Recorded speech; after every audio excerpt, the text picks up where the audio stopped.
Smithtown Public Safety presents the following information on preventing common household burns. This campaign was put together by educators from the fire service, burn care, and safety organizations whose logos appear on this slide, with funding from the Federal Emergency Management Agency, or FEMA.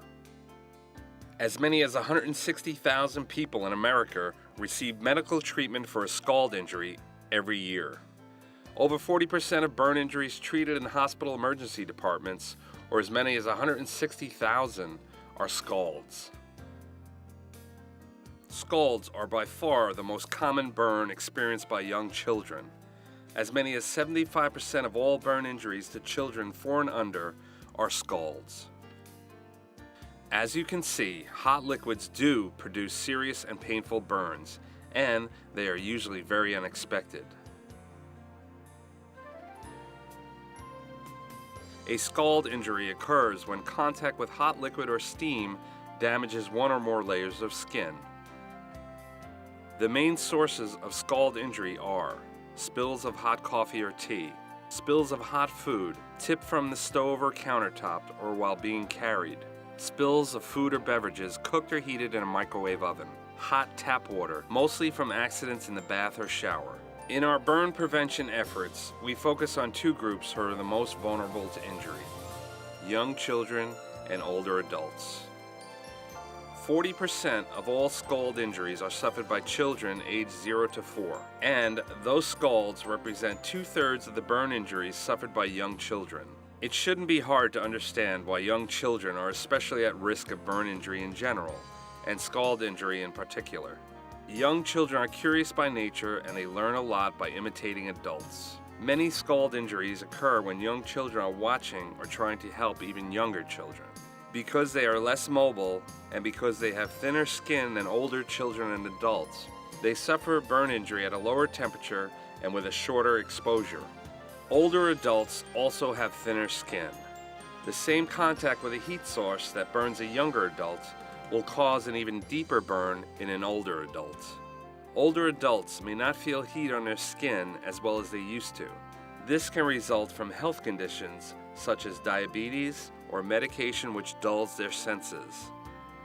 These conditions delay and complicate recovery from injury. The main settings for scald injury are the kitchen, dining, and bathing areas of our homes.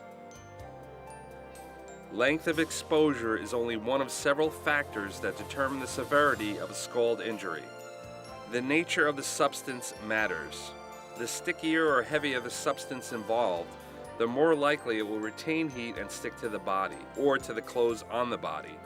Oatmeal and spaghetti sauce heated close to the boiling point, for example, will cause a more severe injury than hot water of the same temperature. A spill of small size may affect a large area of a child's body. A cup of coffee, for example, could burn 25% of a toddler's body. It may help you protect your children from scald injury if you think about it in 3 time frames. You can make some changes in the risk-prone areas which will have a long-term impact. You can take certain steps right before children are in the area while you're preparing hot food or beverages, and you can protect children while they're in your immediate area when you are cooking and dining. While nothing can take the place of close supervision, certain household modifications can have a long-acting impact on scald injury risk to young children. Draw the boundary of a no-kid zone on the floor or mark it with tape. Avoid using tablecloths while children are little. Use placemats with a non-slip surface instead. Use spill-resistant travel mugs as hot beverage containers.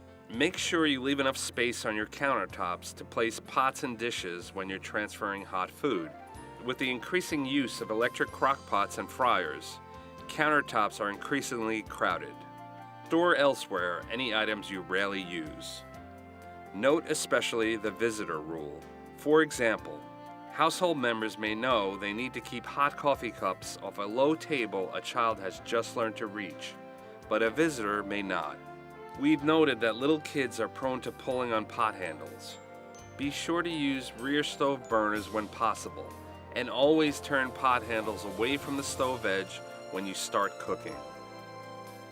The most dangerous place may be in the arm or lap of an adult who is preparing or serving hot food or drinking a hot beverage.